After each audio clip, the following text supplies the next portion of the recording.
यह घटना साल 2019 की है। मैं तब मुंबई में एक छोटे होटल में काम करता था।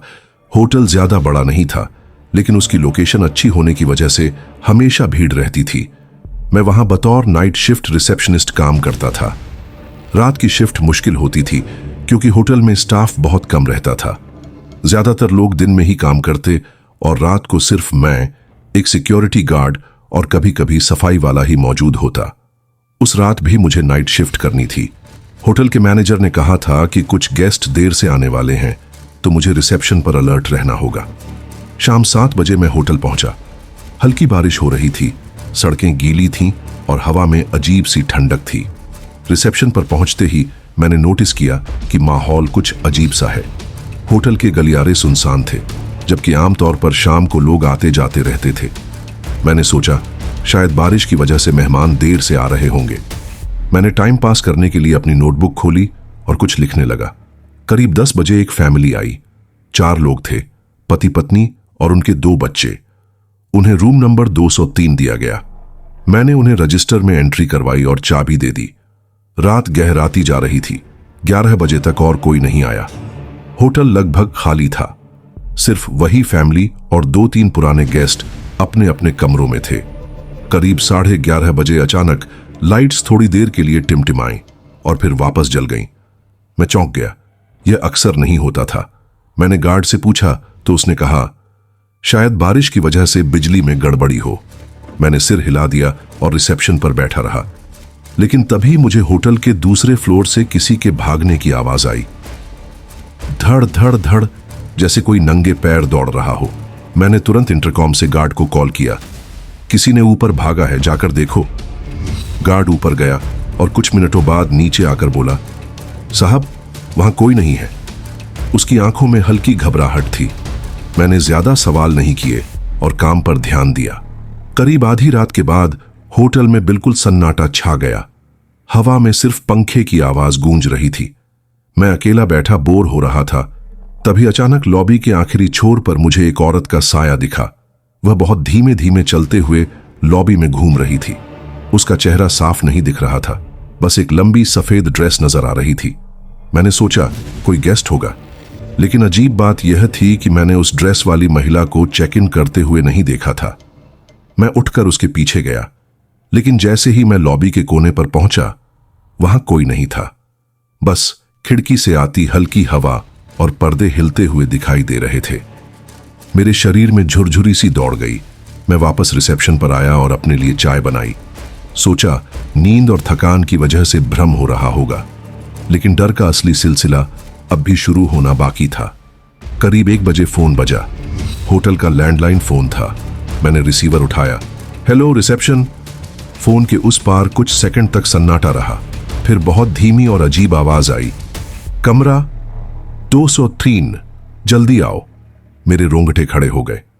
कमरा 203 वही था जिसमें फैमिली रुकी हुई थी। मैंने तुरंत गार्ड को बुलाया और हम दोनों उस कमरे की तरफ भागे। दरवाजा बाहर से बंद था। मैंने अंदर से कोई आवाज लगाने की कोशिश की। हेलो, सब ठीक है अंदर? अंदर से कोई जवाब नहीं आया। मैंने मास्टर की से दरवाजा खोला। जैसे ही हम अंदर दाखिल हुए, पूरा कमरा खाली था। बिस्तर पर चादरें बिखरी हुई थीं, लेकिन वहां कोई इंसान नहीं था। टेबल पर पड़े गेस्ट रजिस्टर में बच्चों के खिलौने रखे थे, लेकिन फैमिली का कहीं नामो निशान नहीं था। गार्ड ने घबराकर मेरी तरफ देखा। मैंने कहा शायद वे लोग बाहर चले गए हों, लेकिन अंदर से ही फोन आने की बात दिमाग में घूम रही थी। हम दोनों ने पूरा कमरा चेक किया, बाथरूम, अलमारी, बालकनी, लेकिन कोई नहीं था। तभी मुझे फिर वही आवाज सुनाई दी, धीमी सी फुसफुसाहट, यहां से जाओ, यह हमारा घर है। आवाज कमरे के कोने से आ रही थी। मैंने तुरंत लाइट ऑन की, लेकिन वहां कोई नहीं था। बस दीवार पर नमी का एक अजीब सा धब्बा था जो धीरे धीरे इंसानी चेहरे जैसा लग रहा था। गार्ड डर के मारे कमरे से बाहर भाग गया। मैं भी बदहवास होकर नीचे रिसेप्शन पर आ गया। घड़ी देखी, 1:45 AM। अब अकेले बैठना मुश्किल था। मैंने सोचा सुबह का इंतजार करता हूं, लेकिन तभी फोन फिर बजा। इस बार आवाज और भी डरावनी थी।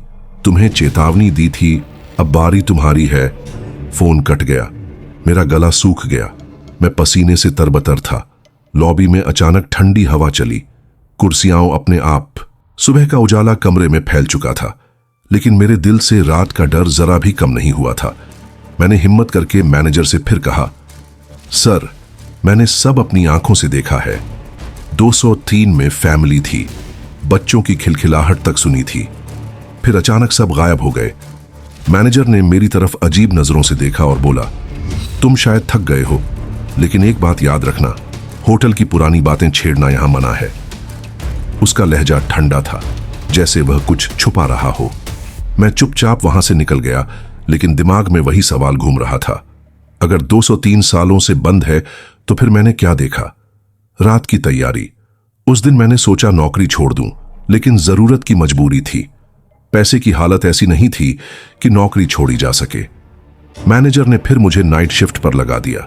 रात के 10 बजे जब मैं रिसेप्शन पर पहुंचा तो होटल हमेशा से भी ज्यादा सुनसान लग रहा था। गार्ड भी अजीब तरह से चुप था। करीब 11 बजे बिजली फिर टिमटिमाई।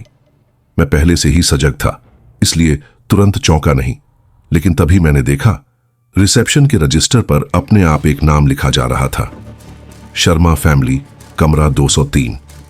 मेरे हाथ कांप गए। मैंने पन्ना पलटा। यह वही पेज था जो कल तक बिल्कुल खाली था। फोन की सच्चाई, ठीक 12 बजे फोन फिर बजा। मैंने कांपते हाथों से रिसीवर उठाया। इस बार आवाज साफ थी, हम लौट आए हैं, तुमने हमें बुलाया है। उसके बाद बच्चों की हंसी की गूंज, हा हा हा। मैंने रिसीवर पटक दिया। दिल जोर जोर से धड़क रहा था। तभी गार्ड भागता हुआ आया। उसका चेहरा पीला पड़ा था। उसने हांफते हुए कहा, साहब, 203 का दरवाजा अपने आप खुल गया है। मैं उसके साथ दौड़ा और सचमुच वह दरवाजा खुला था। कमरा 203 का सच। अंदर घुसते ही माहौल बर्फ जैसा ठंडा था। कमरा पहले जैसा ही था, लेकिन इस बार बिस्तर पर 4 परछाइयां बैठी थीं। मैंने ध्यान से देखा, एक औरत, एक आदमी और 2 बच्चे, लेकिन उनके चेहरे धुंधले थे, जैसे धुएं से बने हो। औरत ने धीरे से कहा, यह हमारा घर था, हमें धोखा दिया गया, हमें जला दिया गया। मैंने डरते डरते पूछा, किसने? लेकिन तभी चारों परछाइयां अचानक चीखने लगीं। दीवारों पर काले निशान उभर आए, जैसे किसी ने आग से जला दिया हो। कमरे की बत्ती बुझ गई और सिर्फ बच्चों की चीखें गूंजने लगीं। गार्ड मेरे साथ खड़ा था, लेकिन अचानक उसने मेरे कंधे को झकझोरा। साहब, इनसे दूर रहो, ये इंसान नहीं है। होटल का पुराना राज। अगले दिन मैंने पुराने स्टाफ से पूछताछ की। एक बूढ़ा सफाई वाला बोला, बेटा, यह होटल पहले एक बड़ा बंगला था। यहां शर्मा नाम का परिवार रहता था। किसी रात उस घर में आग लगी और पूरी फैमिली जल गई। कहते हैं कि आग हादसा नहीं बल्कि किसी ने लगाई थी। उसके बाद इस जगह को होटल बना दिया गया, लेकिन उनकी आत्माएं आज भी 203 में भटकती है। मुझे सब समझ आ गया। आखिरी रात मैंने ठान लिया कि अब यहां एक और रात काम करके सब छोड़ दूंगा। रात के करीब 2 बजे लॉबी में अजीब सी बदबू फैली, जैसे कुछ जल रहा हो। और तभी मैंने देखा रिसेप्शन के सामने खड़ी वही सफेद ड्रेस वाली औरत। इस बार उसका चेहरा साफ दिख रहा था, आधा जला हुआ, आंखें खून जैसी लाल। वह मेरी तरफ झुककर बोली, हमारा सच सबको बता दो, वरना तुम भी यहीं रह जाओगे। मैंने डर के मारे आंखें बंद कर लीं। जब खोली तो लॉबी खाली थी, लेकिन रिसेप्शन की डेस्क पर अब भी जलने के ताजा निशान मौजूद थे। अंत, ओपन एंडिंग। उस दिन के बाद मैंने होटल छोड़ दिया, लेकिन यह राज मैं कभी भूल नहीं पाया। कमरा 203 आज भी बंद है, लेकिन बारिश की रातों में वहां से बच्चों की हंसी और औरत की चीखें सुनाई देती हैं। कभी कभी मैं सोचता हूं, शायद उन्होंने मुझे चुना है उनका सच बाहर लाने के लिए। लेकिन आज तक मैंने किसी से साफ साफ कुछ नहीं कहा। बस यह कहानी सुनाकर शायद मैंने उनकी आत्माओं को थोड़ा सुकून दिया हो। दोबारा लौटना होटल छोड़ने के बाद मैंने सोचा था कि अब सब खत्म हो जाएगा, लेकिन हकीकत उलट थी। करीब 2 हफ्ते बाद एक रात मेरे मोबाइल पर एक अनजान नंबर से कॉल आया। जब मैंने उठाया तो दूसरी तरफ वही आवाज थी, कमरा 203, तुम हमसे भाग नहीं सकते। मेरा खून जम गया। मैंने तुरंत फोन काट दिया, लेकिन अगले ही दिन मेरी डायरी के पन्नों पर खुद ब खुद शब्द लिखे हुए मिले, वापस आओ। होटल की फाइलें। मैंने डर और जिज्ञासा में फिर होटल के बारे में खोजबीन शुरू की। नगर निगम के रिकॉर्ड में लिखा था, 2010 में होटल बनने से पहले यह जगह शर्मा फैमिली का बंगला था। पुलिस फाइलों में दर्ज था कि आग शॉर्ट सर्किट से लगी थी, लेकिन पड़ोसियों के बयानों में कुछ और ही था। एक गवाह ने कहा था, उस रात घर से झगड़े की आवाजें आ रही थीं और फिर अचानक आग लग गई। मतलब फैमिली का कत्ल किया गया था और सच्चाई दबा दी गई। तीसरी रात, आमंत्रण। उस रात मैं सो नहीं पाया। करीब 3 बजे मेरे कमरे की खिड़की अपने आप खुल गई और अंदर तेज हवा आई। हवा में वही जली हुई लकड़ी की बदबू थी जो होटल के कमरे 203 में फैली थी। और फिर खिड़की के शीशे पर धुंध से खुद ब खुद लिखा गया, आज रात आओ, हम इंतजार करेंगे। मेरा दिल कह रहा था, अगर मैं गया तो शायद वापस न लौट पाऊं, लेकिन एक अजीब खिंचाव मुझे रोक भी नहीं रहा था। होटल में वापसी मैं आधी रात होटल पहुंचा। होटल बाहर से बिल्कुल सुनसान था, लेकिन जैसे ही मैं लॉबी में दाखिल हुआ, मुझे अपने पीछे बच्चों की खिलखिलाहट सुनाई दी। मैंने पलटकर देखा, वहां कोई नहीं था। रिसेप्शन पर रखी रजिस्टर बुक अपने आप पलट रही थी और रुककर वही एंट्री दिखा रही थी, शर्मा फैमिली 203। मेरा गला सूख गया। धीरे धीरे मैं सीढ़ियां चढ़कर कमरे 203 के दरवाजे तक पहुंचा। दरवाजा पहले से खुला हुआ था। कमरे की असली तस्वीर जैसे ही मैं अंदर गया, पूरा कमरा बदल चुका था। अब वह होटल का कमरा नहीं बल्कि पुराना जल चुका बंगला लग रहा था। दीवारें काली, लकड़ियां जली हुई और बीच में 4 राख से सने इंसानी ढांचे पड़े थे। उन ढांचों में से एक औरत का था, जिसकी आंखों के खाली गड्ढों से सीधी मेरी तरफ नजरें गड़ी थीं। अचानक वह ढांचा हिलने लगा और उसकी जली हुई हड्डियों से वही आवाज निकली, हमें न्याय चाहिए। छुपा हुआ सच। मैं घुटनों के बल गिर पड़ा और कांपते हुए पूछा, तुम्हें किसने मारा? तभी दीवार पर परछाई बनी एक आदमी की, जो होटल का वही पुराना मालिक था। वह हंस रहा था और हाथ में मिट्टी का तेल का डिब्बा लिए खड़ा था। साफ था, उसने बीमा के पैसों के लिए फैमिली को आग में झोंक दिया था और उनकी आत्माएं अब तक भटक रही थीं। अंतिम चेतावनी। औरत की आत्मा मेरे बिल्कुल सामने आकर खड़ी हो गई। उसका जला हुआ चेहरा मेरी आंखों के पास था। उसने धीरे से कहा, अगर तुमने सच सबको नहीं बताया तो हम तुम्हें अपने साथ ले जाएंगे। मैंने चीखते हुए आंखें बंद कर लीं। जब खोली तो मैं फिर से रिसेप्शन पर था। कमरा 203 का दरवाजा बंद था, जैसे कुछ हुआ ही ना हो।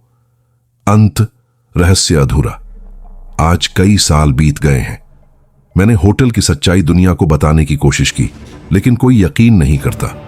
लोग कहते हैं यह बस एक डरावना सपना है, लेकिन हर बारिश की रात मेरे मोबाइल पर वही अनजान कॉल आता है और दूसरी तरफ बच्चों की वही हंसी गूंजती है। अमन पूरी तरह पसीने से तरबतर हो चुका था। उसके हाथ कांप रहे थे और आंखों में डर साफ झलक रहा था। उसने हिम्मत जुटाकर फिर से वही आवाज सुनी। अब वह और साफ हो चुकी थी, जैसे कोई औरत धीमे धीमे रो रही हो। वह अपनी जगह से धीरे धीरे उठा और टॉर्च लेकर कमरे से बाहर निकला। गलियारे में बिल्कुल सन्नाटा था, बस छत से टपकते पानी की आवाज और कभी कभी खिड़कियों से आती हवा की सीटी। अमन ने कदम बढ़ाए और उस पुराने कमरे की ओर चला गया जहां से आवाज आ रही थी। दरवाजा पहले की तरह थोड़ा सा खुला हुआ था। उसने हाथ बढ़ाकर उसे धक्का दिया। दरवाजा कर्र कर्र की आवाज के साथ खुला और अंदर खूब अंधेरा नजर आया। जैसे ही उसने टॉर्च की रोशनी कमरे में डाली, उसके कदम वहीं ठिठक गए। कमरे के कोने में एक परछाई झुककर बैठी थी। काले बाल जमीन पर बिखरे हुए और शरीर हिल रहा था जैसे कोई रो रहा हो। कौन है वहां? अमन ने कांपती आवाज में पूछा। उस परछाई ने सिर धीरे धीरे ऊपर उठाया। उसकी आंखें लाल लाल चमक रही थीं और चेहरा आधा काले साए में छिपा हुआ था। अमन की सांस अटक गई। अचानक वह परछाई चीखते हुए खड़ी हो गई और तेजी से अमन की ओर बढ़ी। अमन के हाथ से टॉर्च गिर गई और वह भागता हुआ गलियारे की ओर दौड़ा। उसके कानों में बस वही भयानक चीख गूंज रही थी। वह पूरी ताकत से भागते हुए रिसेप्शन तक पहुंचा और कुर्सी पर गिर पड़ा। उसकी हालत देखकर दूसरे गार्ड ने पूछा, क्या हुआ अमन, तू ऐसे क्यों भाग रहा है? अमन ने कांपते हुए कहा, वो ऊपर वाले कमरे में कोई है, मैंने देखा। उसकी आंखें लाल थीं। दूसरे गार्ड ने हंसकर कहा, अरे पागल मत बन, वो कमरा तो सालों से बंद पड़ा है, वहां कोई कैसे हो सकता है? लेकिन अमन जानता था कि उसने कुछ देखा है। उसकी आंखों में डर साफ झलक रहा था। उस रात अमन ने होटल छोड़ने की कोशिश की, लेकिन बाहर का गेट अपने आप बंद हो गया। जितना भी जोर लगाया गेट नहीं खुला। बाकी गार्ड को यह सब सामान्य लग रहा था, लेकिन अमन के लिए यह जगह अब मौत का जाल बन चुकी थी। रात धीरे धीरे बीत रही थी। घड़ी ने 3 बजने का इशारा किया।